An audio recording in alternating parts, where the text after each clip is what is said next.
Nagchichismisan si Chang Susan at Josa sa opisina ni Lynette at pumutok na ang balita ng pagsugod ni RJ kay Do Carlos Benitez sa bachelor's party nito.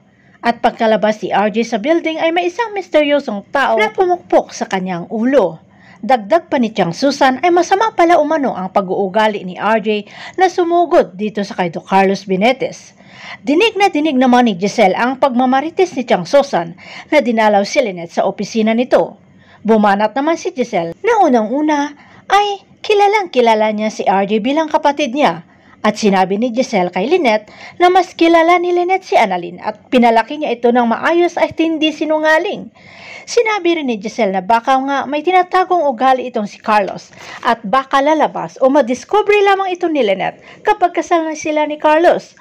Parang nagising si Lynette sa pagkakatulog at bumalik ang alaala kung bakit siya nagkapasa nang hinawakan siya ng napakahigpit niya galit na si Carlos at pinagbantaan sa pagkapahiya sa kanya umano ng 2 beses. Kaya nung nagsulo ang dalawa, Lynette at Carlos, ay tinanong ito ni Lynette at pinaamin kung lumabas ito sa bachelor's party niya. Hindi nagustuhan ni Carlos ang tono ni Lynette na hindi man diretsahan pero pinagdududahan siya na siya ang humampas sa ulo ni RJ. At bilang ganti ay sinabi ni Carlos kay Lynette na wag na nilang ituloy ang kanilang kasal at hindi buo ang tiwala ni Lynette sa nobyo. Matutuklasan kaya ni Lynette ang totoong pagkatao ni Carlos at ang baho na kanyang tinatago. Abangan na lang natin ang susunod na episode dito sa Abot Kamay na Pangarap.